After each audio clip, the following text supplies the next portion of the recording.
Hello and welcome to the History Hour podcast from the BBC World Service with me, Max Pearson, the past brought to life by those who were there. This week, unity and disunity in Europe. We'll hear about Denmark's 2 referenda on staying inside the European Union. That was in the early 1990s. We'll begin, though, in Europe, where the future of the Union has been thrown into some doubt by last month's referendum in Britain. After the vote to leave the EU, will others seek to follow suit? Can Britain, under what will be a new political leadership, negotiate a comfortable future relationship with whatever nations remain? And with sharp regional differences within Britain, can the United Kingdom hold together? With all the uncertainty thrown up by the British vote, some politicians have suggested holding a second referendum, with the prospect that the original decision could be overturned. With that in mind, we head back now to the early 1990s and to Denmark, which did opt for a second referendum after the Maastricht Treaty and closer integration with the EU was rejected by Danish voters the first time around. Rebecca Kesby now reports. In June 1992, Uffe Ellemann-Jensen was the Danish foreign minister. He led the unsuccessful Yes campaign. Danes had voted 50.7% against closer economic and monetary union with the EU. As those against Danish involvement in the EU celebrated their apparent victory, Uffe Ellemann-Jensen reflected on where he'd lost the vote. Shortly before we had the vote, there was a story that came from a British newspaper about some secret, devious plans of then Commission President Jacques Delors. And this story, of course, was broadcasted widely by the no-sayers in Denmark. And the journalist who made the story has later bragged about being the main cause of the Danish no. His name is Boris Johnson, where later it was found out that stories that Boris Johnson published, they were fabrications. And I think he found that funny. Well, we did not. Boris Johnson, of course, went on to become a British MP and most recently led the successful Leave campaign in the UK. His journalistic accuracy has since been criticised by many, but when Uffe Ellemann-Jensen lost the Danish vote back in 1992, he immediately set about organising another and asked other EU leaders to wait for it. Only the day after the referendum, I went to Oslo, where we had a NATO foreign ministers meeting. And there in the margin of that, we arranged a special meeting of EU foreign ministers. So I begged them to do nothing rash and to give me some time to find out how we could deal with the situation. And they did that. Uffe Ellemann-Jensen set about negotiating opt-outs for Denmark, hoping that would make it easier for Danes to back the Maastricht Treaty in a second referendum. But the decision to ignore the first vote and hold another poll just a year later was deeply controversial.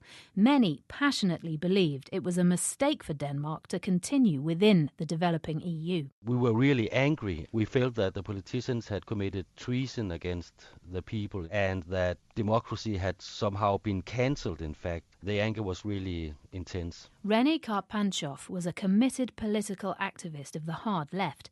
He was against any attempt to move closer to the EU. At that time, we considered the European Union project as an undemocratic institution. We didn't want Denmark to be integrated and the Danish parliamentary democracy to be overruled by the European institution.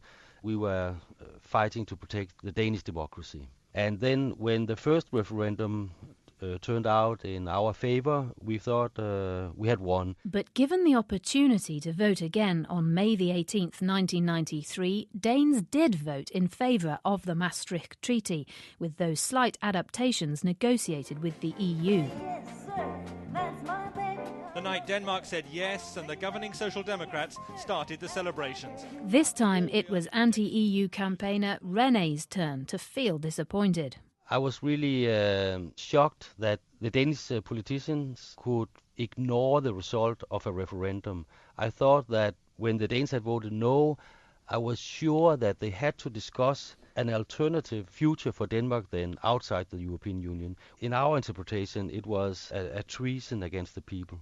Within 2 days of the yes vote, René and his colleagues in the radical leftist movement organised a demonstration, and they prepared for a showdown with the authorities. We started to build barricades in the streets and put up banners with European Union free zone and stuff like that. We then waited for the police to arrive. And when they arrived, they were very disorganized and confused. The police had been expecting trouble around the Parliament building in Copenhagen and had deployed forces there. When they finally arrived at the barricades René and others had built in the northwest of the city, there was a sizable and hostile crowd. Our weapon, so to say, was stones and a very few Molotov cocktails, enough projectiles to create problems for the police. They entered the area to clear the streets and to clear the barricades. When they did that, they clashed with crowds of youngsters, and that was how the fighting started. At some point, the advance of one police squad was stopped. Some of them became wounded and they couldn't hold their line, so somehow they had to retreat. But at that time, they became really scared, very easy to understand, because they were really in big trouble. The police were scared? The police were scared. So all of this is unravelling quite fast, and then there's gunfire. Yes, nobody really knows how it started, but you can hear on some tapes, some of them started to shoot. But even when people in fact realized that the police were shooting, they just got more angry and continued to throw stones. And where were you when this happened, and what do you remember seeing? I was just around the corner, and then I suddenly heard some sounds. I remember saying to a person next to me, now they are shooting, and then I said, no, it can't be, because there's just too many of the sounds. I couldn't believe that what I heard, it was like a machine gun, so I didn't believe my own ears, so to say. 11 people were shot by the police that night.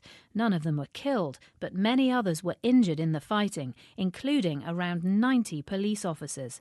The results of the second referendum were upheld. Denmark continued to be part of the EU, and over time, René has changed his mind about the EU completely. Yeah, today I'm in fact more happy that we are in the European Union than I was at that time. I think what changed my mind is that I'm happy that we are in an institution where many people working for human rights and international values that impossible to realize in a national Danish context. With hindsight, and given the injuries and the rioting that happened after it, was it a good idea to call that second referendum? I think it was a bad idea to force a referendum through so quickly after the first referendum. It was much too early, because it can be hard to inform the people enough to make an informed decision. And what advice would you have for British people based on your own experience? Should they have a second referendum?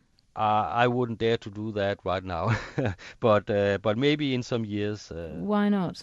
Yeah, because I'm afraid it would be too quick, that it would destroy the possibility to persuade people that we are really taking your voice seriously, because it has this possibility that people feel that they are not listened to. On this point, René and former Foreign Minister Uffe Ellemann-Jensen are in agreement, and Uffe believes Britain probably shouldn't have held a referendum in the first place. I'm sorry to say the British political leaders who called this referendum had really not prepared the ground before that for getting the result that they finally found out that they wanted to get. Uffe Ellemann-Jensen ending that report from Rebecca Kesby.